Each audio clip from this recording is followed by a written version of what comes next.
There once was a boy who loved to build. In a small workshop behind his house, he made many robots. One could lift a cart with ease.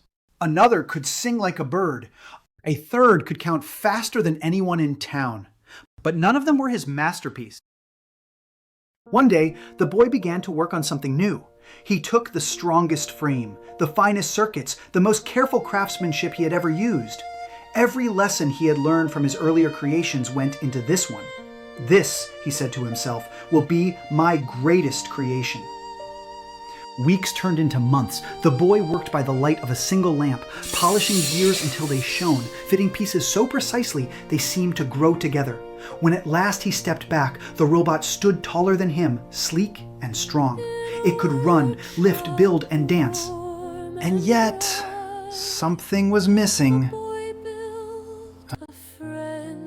The boy could ask it to do anything, and it would obey, but it never asked questions or chose to spend time with him. It could serve, but it could not choose. The boy wanted more than obedience. He wanted friendship, and so he decided to give the robot a gift.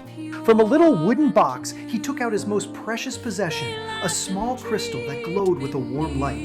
It had been given to him long ago, and he had kept it safe all his life. It was a part of him in a way he couldn't explain. Carefully, he placed the crystal deep within the robot's chest. When the panel closed, the glow spread through the robot's brain. The robot blinked. Its eyes widened. It looked at the boy, and for the first time, it smiled. They talked and laughed for many days. The boy showed it the workshop, the hills beyond, and the stars at night. The boy thought, now we will be together forever. But one morning, the robot stood at the door. I want to see the world. It said, I want to find my best self. The boy's heart sank.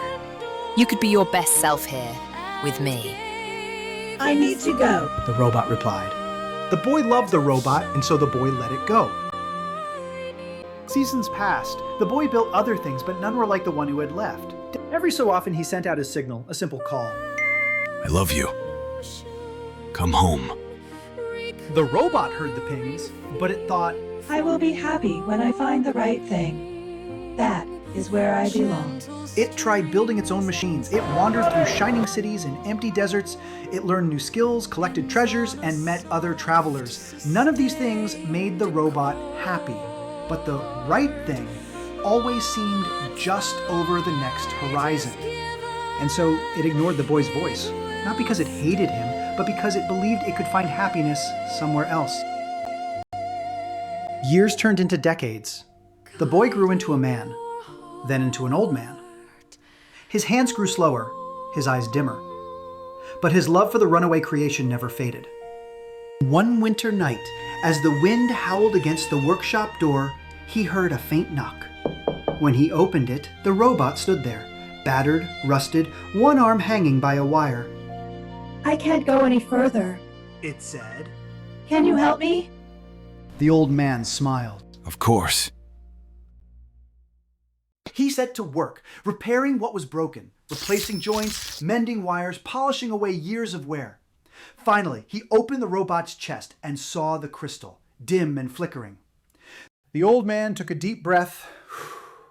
From his pocket, he pulled a second crystal, faintly glowing, his last spark of strength.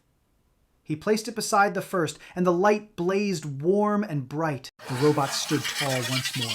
It looked for the old man, but the chair where he had been was empty. A voice echoed in its memory. I love you, always. The robot stepped outside, the dawn light spilling across the hills, and wherever it went from that day on, it carried the warmth of that gift, a light that had come from the very heart of its maker. The robot looked back thoughtfully. He gave what was most precious, because he loved me. Once the light is given, it never really goes away.